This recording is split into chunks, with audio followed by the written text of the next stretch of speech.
except where them hands, where them holes, where them throws, you know what I'm saying? Cecil.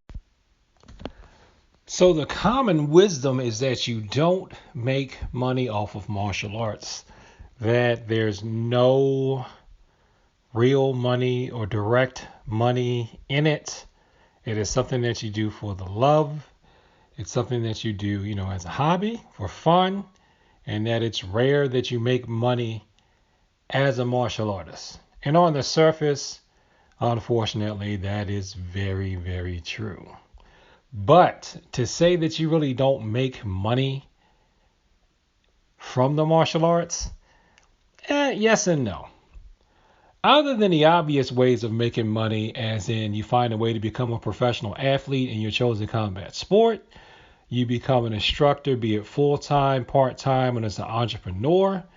If you are an entrepreneurial instructor and you're fortunate enough that you have the business savvy where you can get a storefront, you can pair your martial arts instruction with before care and after care and daycare for children, summer trips, that type of thing.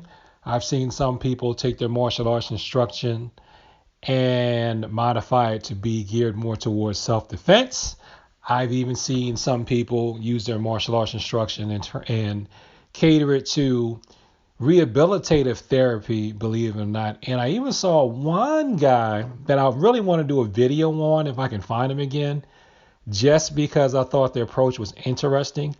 He was pairing his martial arts instruction with psychology and like psychological counseling and therapy.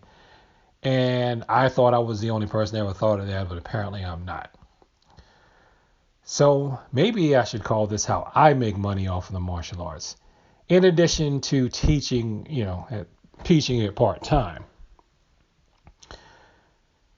The way you can make money, or I should say the way I make money off the martial arts is by, one, developing customer service skills by dealing with students and parents, developing leadership skills by dealing with students and parents, that transfer into my day job in IT.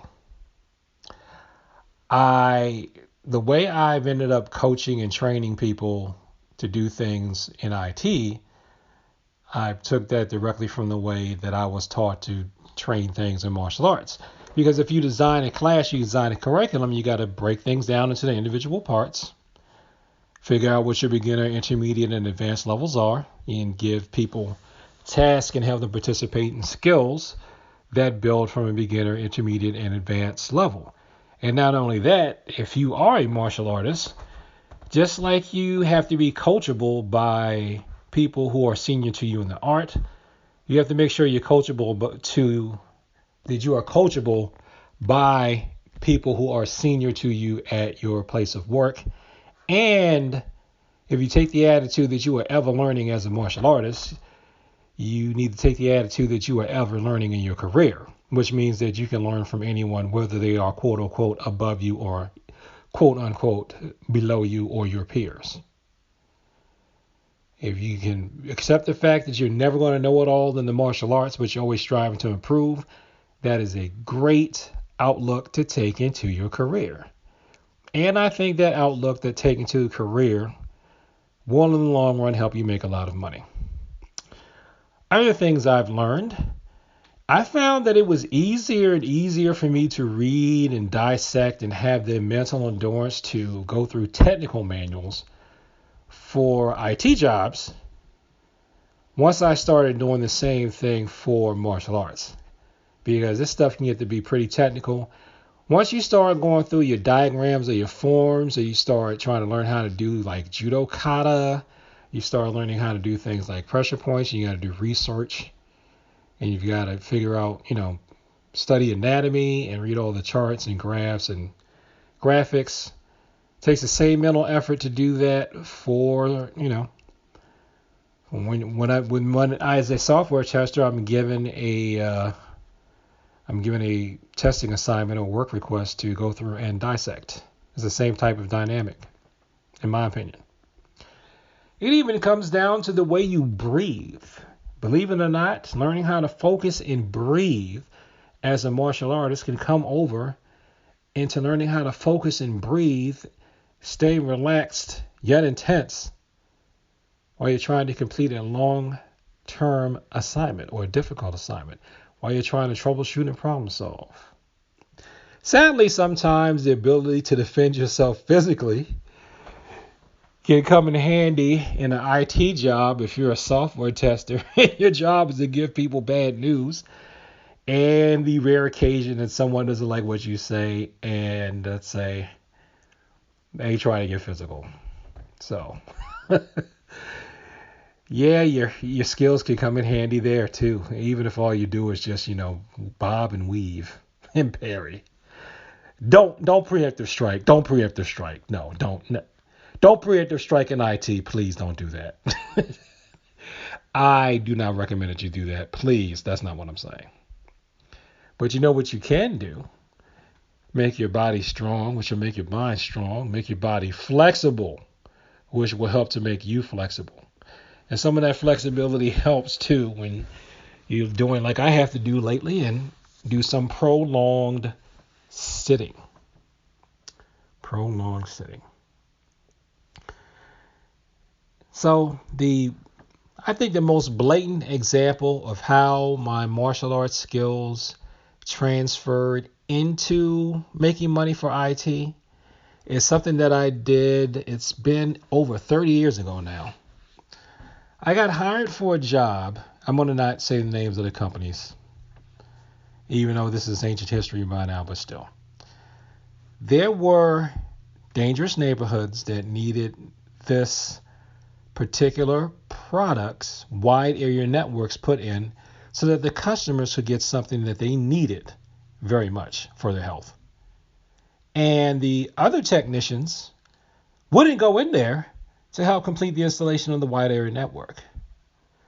But I got the job and I got to go in there and I got paid what was a lot of money for me at the time because it was the most money I had seen up to that point. So like a fool, I kept going back.